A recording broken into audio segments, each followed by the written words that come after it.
Deuxième partie d'émission, et ce matin nous parlons de l'Algérie. Les manifestants anti-Bouteflika réunissent de plus en plus de monde. Les manifestations anti-Bouteflika réunissent de plus en plus de monde. Le régime tiendra-t-il longtemps? En tout cas, les différents scénarios qui semblent les plus plausibles désormais passent tous par un départ du président algérien. Alors on a trois scénarios sur la table aujourd'hui. Un départ de Bouteflika, le régime donc met en place l'article 102 de la Constitution. C'est un article qui permet donc au président de la République de démissionner afin d'éviter la survenue d'une crise politique. Deuxième scénario, recourir aux articles 105 et 107 de la Constitution en décrétant l'état d'urgence, l'état de siège ou l'état d'exception. Et puis le troisième scénario, la suspension de la Constitution et la constitution d'une conférence nationale chargée d'organiser la transition. Est-ce que vous misez une pièce sur l'un des trois scénarios? Saladin Amira.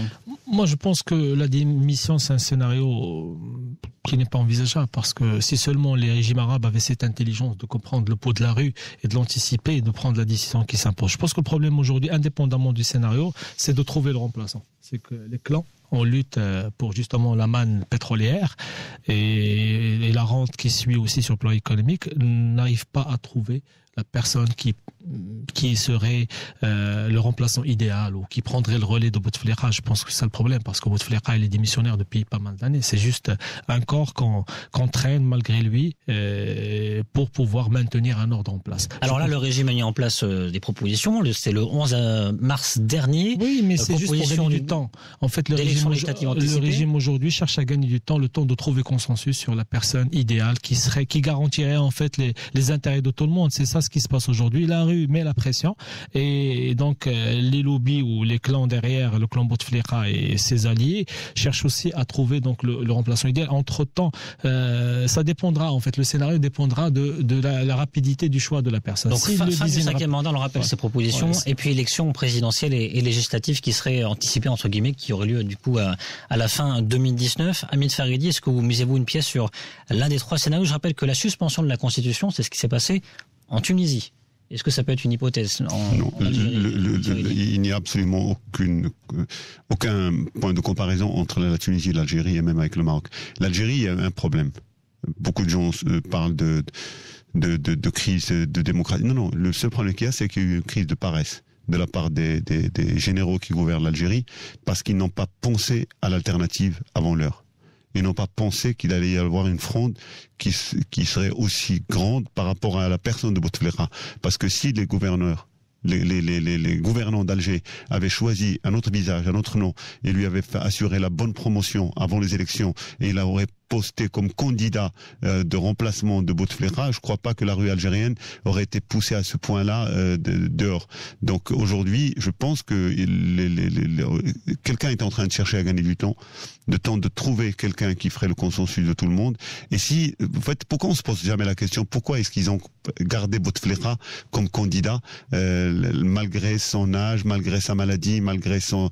Pourquoi est-ce qu'on l'a gardé? Est-ce que c'est pas des idiots quand même, ces gens-là? C'est des gens qui gèrent un grand pays, qui gère un peuple qui a sacrifié tant et tant pour son indépendance. Pourquoi a-t-on gardé? Parce qu'il y a beaucoup de partis en jeu, beaucoup d'enjeux et beaucoup d'opposants de gens qui s'opposent entre eux au niveau de la classe qui dirige, de la jeune qui dirige l'Algérie. Et ces gens-là n'avaient comme consensus que Bouteflika. Donc pour trouver le remplaçant de Bouteflika, il faut attendre longtemps. Et c'est dans cette phase d'attente que tous les risques sont à étudier pour ce pays. On en est à 5 semaines de mobilisation, avec donc des vendredis noir-de-mans, notamment dans la capitale Alger. Ce week-end, le député Saïd Lardari, membre du directoire du FLN, le parti du président, a estimé au cours d'un débat audiovisuel que l'option d'un départ de Bouteflika au plus tard le 28 avril est une option qu'il ne faut pas exclure. Il y a aussi eu cette réunion de l'opposition, plusieurs partis et personnalités de l'opposition qui ont élaboré une feuille de route à l'issue de laquelle ils proposent la mise en place d'une instance présidentielle chargée de la transition et de la fin du mandat de Bouteflika, donc au plus tard également le 28 avril.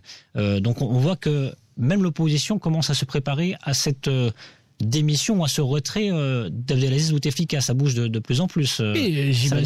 J'imagine qu'il y a des discussions en parallèle. Donc, mais après, moi, je pense que le salut, et je le souhaite pour le peuple algérien, c'est que ces gens qui sortent dans la rue arrivent à se structurer, à s'organiser. Et en discutant avec des amis algériens, il y a une mouvance qui se fait à l'intérieur de ce mouvement de masse populaire, de créer un mouvement de créer des mouvements qui pourraient structurer tout ça et organiser en fait tous ces manifestants, parce que c'est ça. Pardon, ces partis d'opposition et ces personnalités, il y avait notamment Ali Benflis, ils ont proposé la création d'un mouvement qui s'appelle Force du changement en soutien au choix du peuple. Oui, mais ces mouvements-là, il faut qu'ils soient créés d'en bas. En fait, la classe politique, elle est déjà consommée, usée, et a perdu tout son crédit. Ils avaient des années à installer une démocratie en luttant réellement, mais tout le monde savait que Bouteflika les tenait bien et les maîtrisait bien. Ils étaient juste des figurants dans un champ politique sclérosé.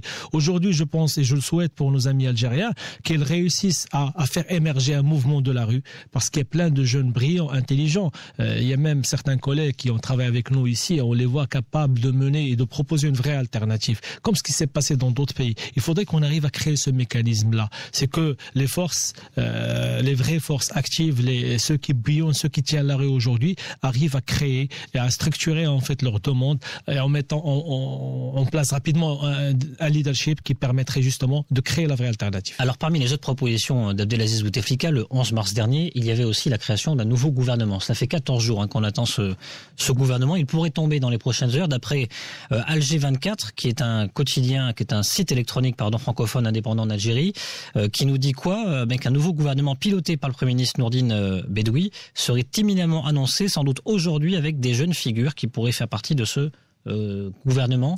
Ça serait un beau petit succès entre guillemets pour le régime? Non. La rue demande le changement du système, et les gouvernants proposent de changer le gouvernement. Ce sont deux niveaux de discussion totalement différents. Même l'idée de proposer avec de jeunes figures, ça ne marchera pas, parce que pourquoi pensez-vous qu'on propose des jeunes?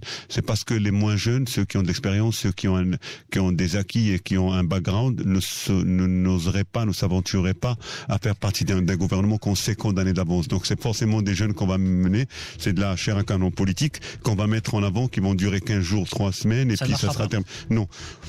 L'Algérie s'est engagée. Je pense que le peuple algérien a su avec brio sortir dans la rue, dire qu'il en a ras-le-bol de vouloir le changement, et en même temps de ne pas se laisser colorier d'une couleur donnée. Jusqu'à aujourd'hui, ça marche. À un moment donné, ça ne marchera plus, parce qu'il va falloir quand même avoir des têtes, des visages et des propositions. Et c'est là où les problèmes commenceront, parce que les gouvernants d'Alger jouent le temps, jouent la carte du temps. Il y a forcément un jour où il y aura une erreur qui sera commise d'un côté ou de l'autre. Et j'espère que cette erreur-là ne viendra pas, mais qu'on trouvera le chemin de la réconciliation sur un projet. Parce que je pense l'Algérie ne sortira pas du dilemme sans un gouvernement d'union nationale, sans une coalition regroupant plusieurs courants, mais tout cela passe par la victoire d'un clan contre un autre au niveau des dirigeants d'Alger. Saladin Amira, pour finir. Moi, c'est juste un espoir. J'espère justement que ce mouvement Sahialak populaire arrive à avoir gain de cause en faisant émerger justement un leadership capable de créer l'Algérie après indépendance, parce que j'ai l'impression que pendant cette phase, depuis l'indépendance de l'Algérie, ils étaient occupés par le FLN, et ce qui permettrait aussi de pouvoir aspirer à une solution maghrébine. Je pense que ce qui se passe en Algérie, si ça va jusqu'au bout, et j'espère que le scénario positif sera celui qui aboutira, ça permettrait aussi d'espérer enfin un Maghreb uni et une ouverture sur nos amis algériens, et donc porteur d'espoir. Voilà, exactement. Voilà. Merci beaucoup, messieurs. Saladin Amira, enseignant consultant, fondateur de la première école coopérative au Maroc. Hamid Faridi, expert en communication. À très bientôt. À très bientôt, Inch'Allah. Vous restez avec nous dans quelques instants. Jusqu'à Alger, peut-être on ira jusqu'à Alger en train ou en voiture. C'est peut-être. Oui, pourquoi pas dans pour des vacances, pour un bon week-end.